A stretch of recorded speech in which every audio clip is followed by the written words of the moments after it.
카프만 부인이라고 하는 사람이 쓴 광야의 샘이라고 하는 글이 있습니다. 그 글에 보면 카프만 부인이 자기가 직접 경험했던 생생한 이야기를 거기에 기록하고 있습니다. 이렇게 기록합니다.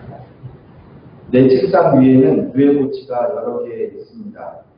누에고치에는 누에가 나오는 작은 구멍이 있는데 이 작은 구멍으로 큰 누에가 나올 수 있으리라고 믿어지지 않았습니다. 그러던 어느 날 누에나비 한 마리가 작은 구멍에서 긴 시간 동안 온갖 몸부림을 치는 것을 발견했습니다. 나는 세상에 첫 발을 내딛는 그 가엾은 나비를 도와주려고 누에고치를 가위로 오려서 큰 구멍을 내주었습니다. 좁은 구멍에서 나온 누에고치들은 날개를 찢기는 고통을 당했으나 내가 가위로 크게 구멍을 내준 나비는 쉽게 나와 아무런 상처도 없이 아름다운 날개를 퍼뜨겼습니다. 나는 참으로 잘한 일이라고 생각을 했습니다. 그러는 동안에 구멍을 뒤집고 나온 나비 한 마리 한 마리씩 날개를 치며 공중으로 날아올랐습니다. 그러나 큰 구멍으로 쉽게 나온 나비는 날개를 푸석거리며 책상 위를 맴돌더니 얼마 후에 지쳐서 쓰러져 버리고 말았습니다. 그리고 제일 마지막에 이 카프만 부인이 자기 그것을 통해서 배운 점, 느낀 점을 이렇게 적고 있습니다. 누에나비는 작은 구멍으로 나오며 애쓰는 동안 날개에 힘이 생기고 영양분이 공급된다는 그 사실을 저는 몰랐습니다. 이렇게 기록합니다. 여러분, 편안한 것이 다 좋은 것은 아닙니다. 때로는 힘들고 어려운 고통과 고난을 통해서 힘을 얻고 영양분을 공급받고 또 날아오르기도 합니다. 그러니까 우리가 다 이야기하는 것처럼 고난과 고통을 통해서 성장할 수 있습니다. 이스라엘이 출애굽한 지 3개월이 지났습니다. 그리고 이제 비로소 시내 광야에 도착을 합니다. 이게 사실 시내 광야가 이스라엘의 첫 번째 목표지입니다. 지난주에도 제가 여러분 말씀드렸던 것처럼 시내 광야가 아주 중요한 곳이거든요. 애국을 떠나면서 그들은 많은 어려움을 겪었습니다. 홍해를 만나고 또 광야를 지나고 수르광야에서 마라의 쓴물을 만납니다. 신광야에서는 배고픔을 경험했습니다. 르비딤에서는 목마름도 겪었습니다. 또 르비딤에서 우리가 아는 것처럼 적들로부터 공격도 당했죠. 아말렉으로부터 공격을 당했습니다. 그때 그들이 그것을 어떻게 이겼는가? 동력자들을 통해서, 동력자들의 중보의 기도를 통해서 승리할 수 있었습니다. 그리고 오늘 드디어 이제 이스라엘이 시내 광야에 도착을 합니다. 3개월 걸렸어요. 3개월. 오늘 2절 말씀에 보면 그들이 르비딤을 떠나 시내 광야에 이르러 그 광야의 장막을 쳤다 이렇게 얘기합니다. 그런데 이렇게 얘기하죠. 이스라엘이 거기 산 앞에 장막을 칩니다. 왜 여기가 중요한 목표지냐면 바로 그 산이기 때문입니다. 그 산 앞에 여러분 거기 산 앞에 장막을 치니라. 바로 그 산 앞에 장막을 쳤습니다. 이 산은 우리가 아는 것처럼 신의 산입니다. 신의 산. 그렇죠? 그러니까 영어로 보면 정확하게 나옵니다. 더 마운틴. 바로 그 산이에요. 그 산. 이스라엘이 바로 알고 있는 바로 그 산. 신의 산. 이 신의 산에서 이스라엘이 율법을 받습니다. 지금까지는 이스라엘에 법이 없어요. 법이. 여러분 법이 없으면 이건 나라도 아니고 민족도 아닙니다. 법이 있어야 돼요. 법이. 4절 말씀 같이 한번 읽어볼까요? 4절. 하나님이 이스라엘 백성에게 신의 광야에서 뭐라고 말씀하시는가? 4절 한번 같이 한번 읽겠습니다. 시작. 내가 역사에게 어떻게 말씀과 내가 어떻게 지난 3개월 동안 하나님이 이스라엘을 광야에서 인도하셨습니다. 어떻게 인도하셨는가? 하나님이 광야에서 인도하심을 오늘 말씀해 보면 비유로 이건 비유입니다. 비유로 말씀하시는데 내가 어떻게 독수리 날개로 너희를 업어 내게로 인도하였음을 너희가 보았느니라. 하나님 말씀 그겁니다. 내가 너희를 독수리 날개로 업어서 인도했다. 우리가 신명기 32장에 보면 모세의 마지막 설교입니다. 10절부터 12절 말씀에 보면 모세가 설교를 하는데 이렇게 얘기합니다. 여호와께서 그를 황무지에서 짐승이 부르짖는 광야에서 만나시고 호위하시며 보호하시며 자기의 눈동자같이 지키셨도다. 마치 독수리가 자기의 보금자리를 어지럽게 하며 자기 새끼 위에 너풀거리며 그의 날개를 펴서 새끼를 받으며 그의 날개 위에 그것을 엎는 것 같이 여호와께서 홀로 그를 인도하셨고 그와 함께한 다른 신이 없었도다. 하나님의 보호와 인도를 어떻게 비유하냐면 독수리로 비유합니다. 그러니까 우리가 아는 것처럼 하나님의 보호하심과 인도하심을 다르게 비유할 수도 있었습니다. 가장 대표적으로 또 성경에 보면은 이 병아리를 품는 뭐예요? 암탉. 그런 비유도 할 수 있어요. 예수님 말씀하실 때 그렇게 말씀하십니다. 예루살렘아, 예루살렘을 향해서 그렇게 말씀합니다. 암탉이 그 새끼를 날개 아래 모으는 같이 내가 내 자녀를 모으려고 한 일이 몇 번이더냐. 여러 가지 비유가 있는데도 불구하고 오늘 본문에 보면 이스라엘이 광야를 지내는 그 여정을 가르쳐서 얘기할 때 독수리가 업어서 인도했다 이렇게 말씀합니다. 여러분 독수리는 하늘의 왕입니다. 인도네시아에서는 독수리를 뭐라고 부르는지 아시죠? 라자왈리라고 라자왈리. 옛날 우리 한국 가구 중에 라자가구라는 게 있어요. 라자. 이 라자가구가 어디서 나냐면 인도네시아 말에서 나왔죠. 라자 왕이잖아요. 왕. 여러분 라자왈리라는 말은 하늘의 왕이라는 뜻입니다. 하늘의 왕. 독수리는요 하늘의 왕입니다. 얼마나 위험이 있습니까? 독수리의 특징은 여러분 아무도 그 둥지를 침범하지 못하도록 그 둥지를 어디에다 짓냐면 높은 벼랑 끝에다가 그렇게 둥지를 짓는다. 무려 그 크기가 직경이 2.7m 되는 큰 둥지입니다. 무게는 2톤이나 되는 큰 둥지를 짓습니다. 독수리가 하늘을 날 때도요. 다른 새들은 막 이렇게 날개를 쓰지만 독수리는 날개 짓지 않아요. 그냥 쫙 피고 활공을 합니다. 바람을 타고 하루 종일도 날 수 있어요. 그런데 그러다가 먹이가 딱 눈에 띄면 먹이를 사냥할 때는요. 급강하합니다. 근데 그때 속도가 몇이냐면 시속 180km로 그렇게 급강하를 해요. 그리고 먹이를 탁 낚아챕니다. 독수리는요 빠릅니다. 무섭습니다.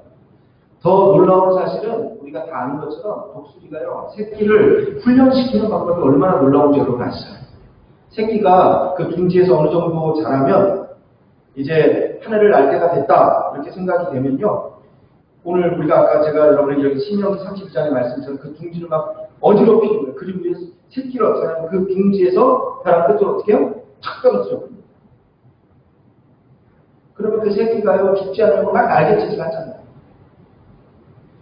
어미가 위에서 이렇게 가만히 지켜보고 있다가 이 새끼가 땅에 탁 떨어지면서 죽어요.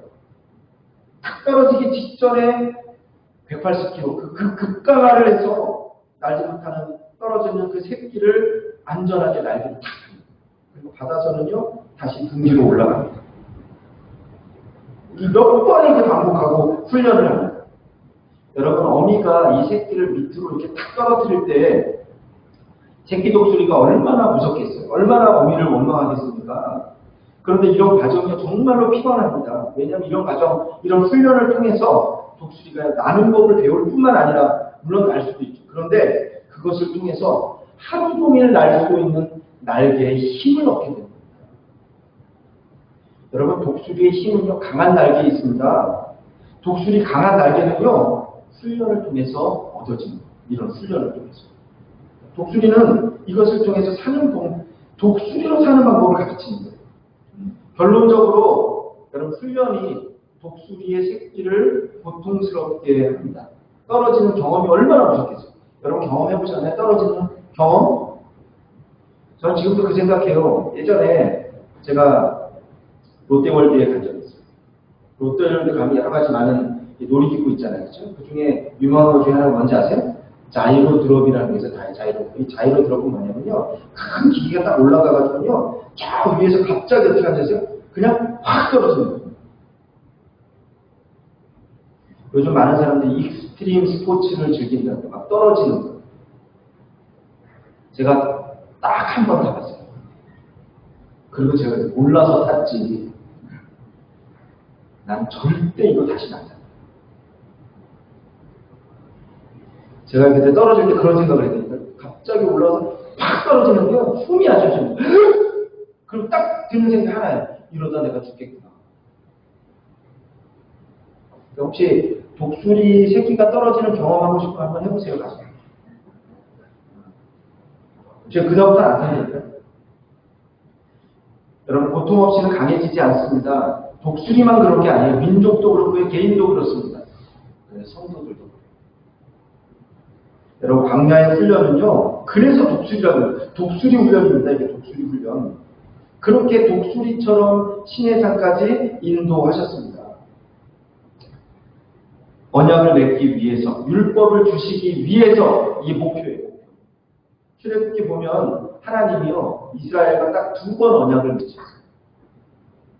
첫 번째 언약은 출애굽기 3장에 보면 모세를 부르실 때 언약을 맺으십니다.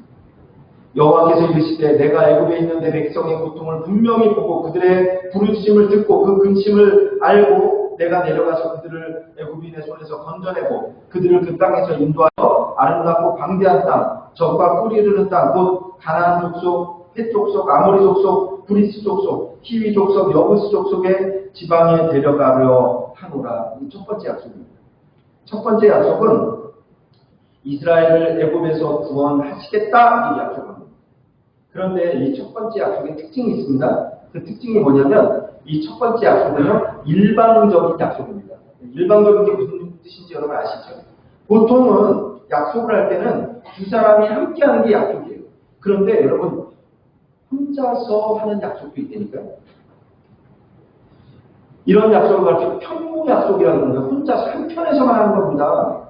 언제 하는지 아세요? 이런 약속은 언제 하냐면 아직 연약할 때, 아직 감당할 수 없을 때는요 무조건적인 약속을 주십니다. 그게 은혜입니다.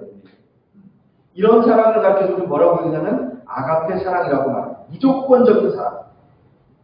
여러분 우리 구원받은 은혜, 여러분 이건 무조건적인 은혜입니다. 이게 첫 번째 언약을 통해서 만나게 되는 하나님, 그 하나님은 사랑의 하나님을 만나게 돼요. 여러분 아가페 하나님입니다. 그런데 어느 정도 이제 성장을 하는 두 번째 언약을 하는 거예요. 광야 훈련을 받고 성장하면요, 이제는 응답할 수 있는 능력이 있게 되면 또 다른 언약을 맺어야 됩니다. 첫 번째 언약은 일방적인 언약이었어요. 그런데 두 번째 언약은요, 이제 상호간의 언약입니다. 쌍방 언약 이렇게 얘기합니다. 왜 하나님이 독수리 훈련을 시키셨는가? 광야 훈련을 시키셨는가? 바로 언약을 맺기 위해서입니다. 두 번째 언약의 특징은 이것은 쌍무 언약이라고 합니다. 조건적인 언약입니다. 그러니까 첫 번째가 아가페였다면 두 번째 언약은 에로스 사랑 이렇게 얘기할 수 있어요. 공의 하나님을 만나게 됩니다. 여러분 에로스라는 말은요 그런 뜻이에요. 질투라는 것이 그 속에 들어있어요. 여러분 출애굽기 20장 5절에서 6절 보면 하나님이 스스로를 가르쳐 그렇게 말씀합니다. 나는 질투하는 하나님이다. 이렇게 말씀합니다. 나 내 하나님 여호와는 질투하는 하나님인즉 나를 미워하는 자의 죄를 갚되 아버지로부터 아들에게로 3, 4대까지 이르게 하거니와 나를 사랑하고 내 계명을 지키는 자에게는 1000대까지 은혜를 베푸느니라.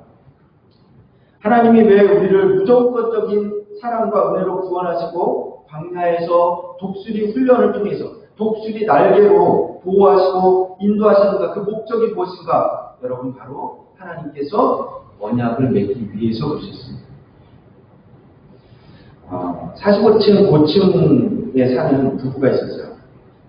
어느 날 집에 가는데 가보니까 문제가 생겼어요. 엘리베이터 고장인데 45층에서 차에서 내려서 부부가 지금 계단을 올라갑니다. 그럼 생각해보세요. 45층을 여러분 엘리베이터 고장으로 올라갈 때 얼마나 힘들고 화가 나고 화내면서 가지 말자. 그리고 서로 이제 얘기를 하고 우리가 재밌는 이야기, 아니 무서운 이야기를 하나씩 하자. 그래서 남편이 하나 하고 부부가 하나 하고 막 얘기하는 거예요. 자기가 알고 있는 무서운 얘기를 막 합니다. 천연 귀신 얘기도 하고 달걀 귀신 얘기, 총각 귀신 얘기도 하고 얘기를 하고 올라가다 보니까 이제 44층에 딱 이제 한층만 올라가고 다 왔다 이제. 마지막으로 부인이 마지막으로 이제 무서운 이야기를 하는 거예요. 근데 부인이 그러니까 여보, 내가 정말 무서운 얘기 하나 해줄게요. 남편이 기대라고 부인이 그렇게 했잖아요. 여보, 나 열쇠 차에 두고 왔어요.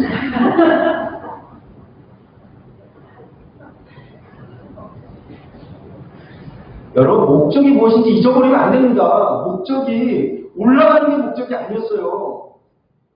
그렇죠? 열쇠를 가지고 문을 열고 집에 들어가는 게 목적입니다. 출애굽의 목적이 뭔지 아세요? 광야 훈련의 목적이 뭔지 아세요? 그 목적은요, 언약입니다. 언약.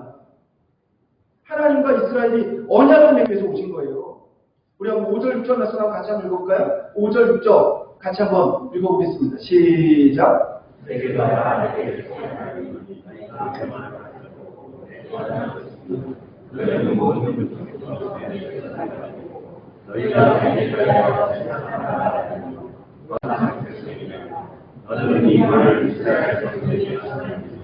분명히 조건이 있고요. 그거에 대한 약속이 있습니다.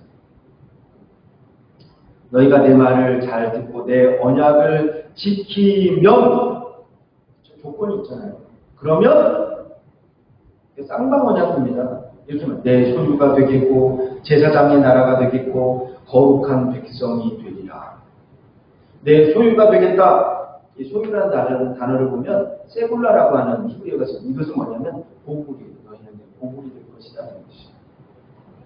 여러분, 하나님이 우리에게 원하시는 직분이고 역할이 있습니다. 제사장이 되기를 원하십니다. 제사장은 항상 제사장이란 말을 딱 들으면 우리는요 그렇게 생각을 해요. 이거는 중보의 역할입니다.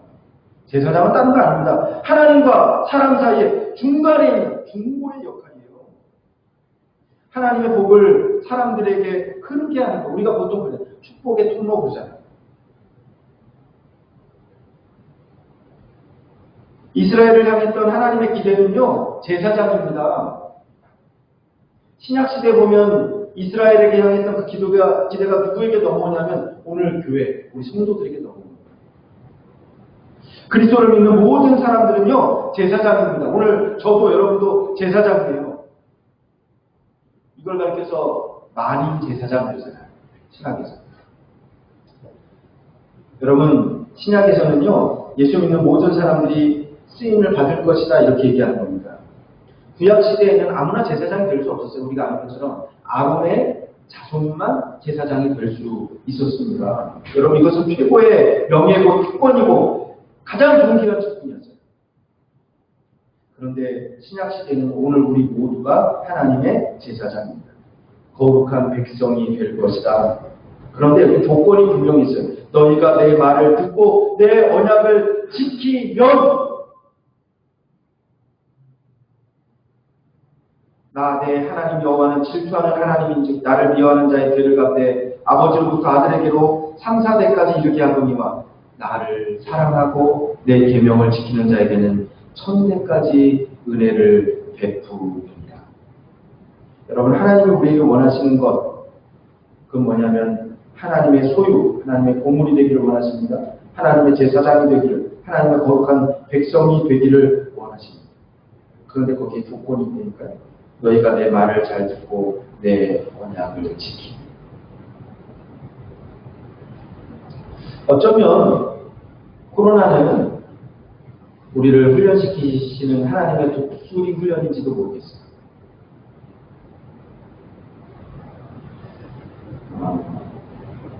오늘 본문의 말씀과 제일 비슷한 내용이 신약에 그대로 기록이 되고 있습니다. 베드로전서 2장 9절 말씀을 보면 우리에 대해서 이렇게 말씀합니다. 너희는 택하신 족속이요 왕같은 제사장들이요 거룩한 나라요 그의 소유된 백성이니 이는 너희를 어둠 데서 불러내어 그의 기이한 빛에 들어가게 하신 이의 아름다운 법을 선포하게 하려 하시니라. 오늘 하나님께서 우리에게 원하고 계시는 것이 있습니다. 오늘 하나님은 우리의 하나님이 되기를 원하십니다. 힘들고 어렵습니다. 그러다 보니까 자꾸 잊어버리는 것 같아요. 여러분, 너희가 내 말을 듣고 지키면 너희는 내 소유가 되겠고 내 제사장 나라가 되겠고 거룩한 백성이 되리라. 하나님의 놀라운 직분을 받아서 누리면 저와 여러분 되시길 주님의 이름으로 축원합니다. 네. 여러분 중보자예요, 중보자.